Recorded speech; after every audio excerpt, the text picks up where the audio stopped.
Today, I want to look at three questions. Why did this war between the United States and Iran start? How will this war end? And what will happen after this war ends? And to answer these three questions, we need to discuss the nature and structure of our reality.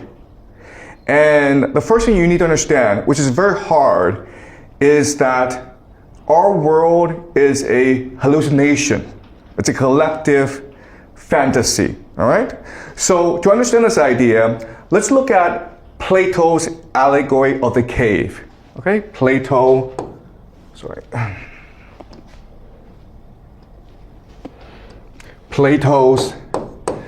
allegory of the cave.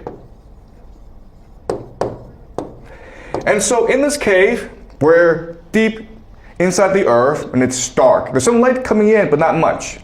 And we're all chained in a line together, okay? And there's about 1 million of us. We're on the floor and we're chained to the ground. And we can't really move. We can't get up. We can't move around. Even our necks are shackled. So we can't turn around and see the world around us. Okay, so there's about 1 million of us all sitting down and staring at a wall together. Okay? And this wall is blank. Behind us is great fire. And there are people around this fire, okay? We don't know who they are, but they are free to move around. And what they do is this. They take puppets, and then they reflect the puppets onto the wall, creating shadows. And we're mesmerized by these shadows because before we're staring at a blank wall. And now there are these moving shadows. And we think these shadows are real because we don't know any better. So we give them names. Okay, we give them names and we create a language in order to tell stories about these shadows. And this becomes really our collective reality, okay? So another way of saying this is that reality is a collective conscious which is really a hallucination.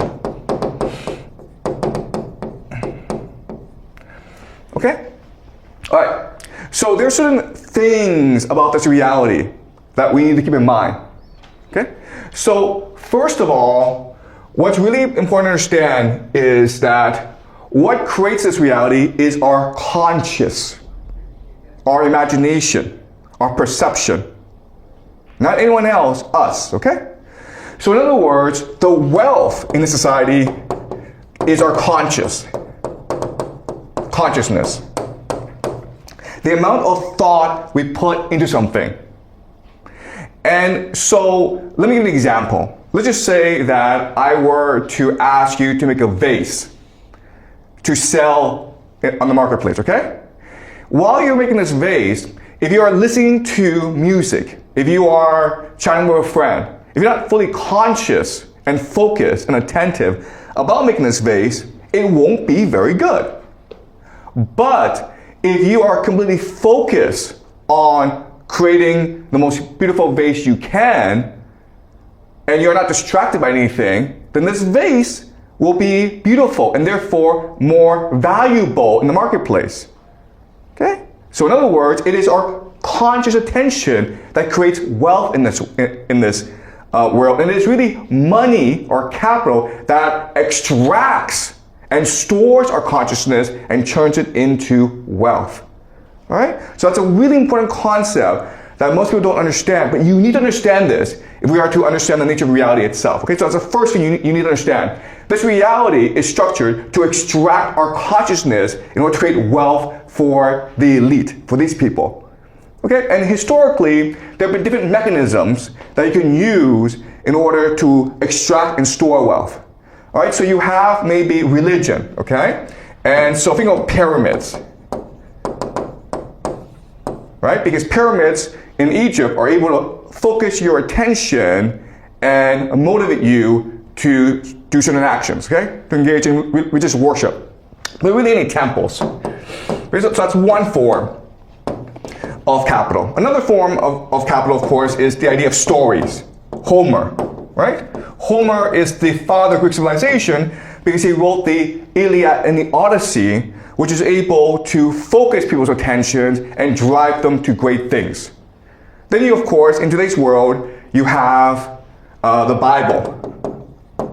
And the main mechanism to extract and store wealth in today's world, of course, is the US dollar. Now, but there's another force that's being created in order to replace the US dollar, and this is called artificial intelligence.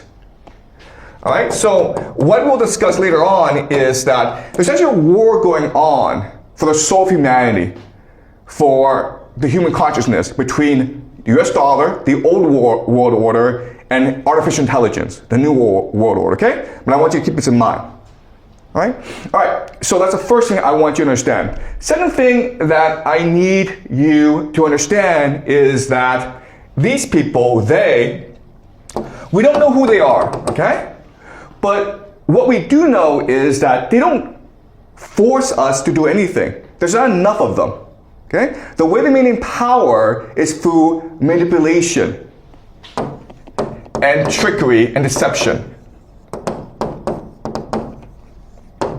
And we know this because in Plato's allegory of the cave, one day, for whatever reason, one guy decides, you know what?